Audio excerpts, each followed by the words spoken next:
आइए श्री प्रेमानंद महाराज जी की कथा का अनुसरण करें। वास्तविक सेवा से भी श्रेष्ठ होती है, क्योंकि वास्तविक प्रगट सेवा में अल्प समय और अल्प वस्तुएं होती हैं। मानसिक सेवा में तो चलते फिरते भी कर सकते हैं और विस्तार पूर्वक कर सकते हैं।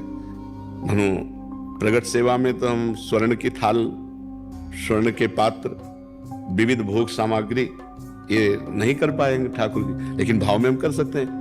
भाव में विशाल स्वर्ण की थाल है, छोटी छोटी कटोरियां हैं, किसी में खीर है, किसी में रसमलाई, किसी में रबड़ी, किसी में विविध प्रकार की भोग सामग्री एकत्रित करके अपने हाथ से पवाते हैं। भाव में अपने हाथ से पवा रहे हैं। हमारे ठाकुर जी भाव में पा रहे हैं, उनको पवा रहे हैं जो दुलार करें, और वो सत्य है, वो केवल कल्पना नहीं है, वो सत्य है। एक बार श्री विट्ठलनाथ गोस्वामी जी से किसी धनी मानी ने पूछा कि बिना पैसे के भगवान की सेवा हो जाए और भगवान प्रसन्न हो जाए। बहुत कंजूस आदमी था, होते ना कभी कभी कोई बहुत कंजूस स्वभाव के होते हैं। तो उसने कहा एक पैसा ना लगे और भगवान की सेवा हो जाए और भगवान प्रसन्न हो जाए, है ऐसा कोई उपाय? बोले हाँ उपाय है, मानसिक सेवा, एक पैसा नहीं लगता।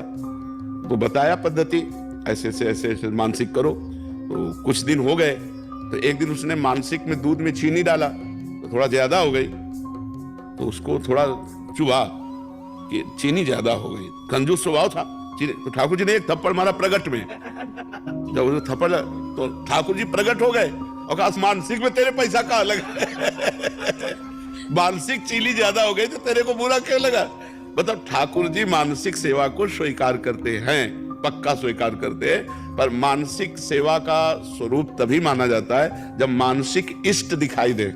जैसे हम ऐसे बैठे हैं, तुम्हारे सामने हमारे प्रिया प्रीतम है मानसिक, तभी तो उनकी सेवा होगी। मानसिक देव दिखाई दे तब उनकी सेवा होगी। उनको स्नान कराना, अंग पोछना, वस्त्र पहनाना, तिलक रचना करना, आभूषण पहनाना, भोग लगाना, आरती करना, प्रणाम करना, नृत्य करना, सब मानसिक हो सकता है।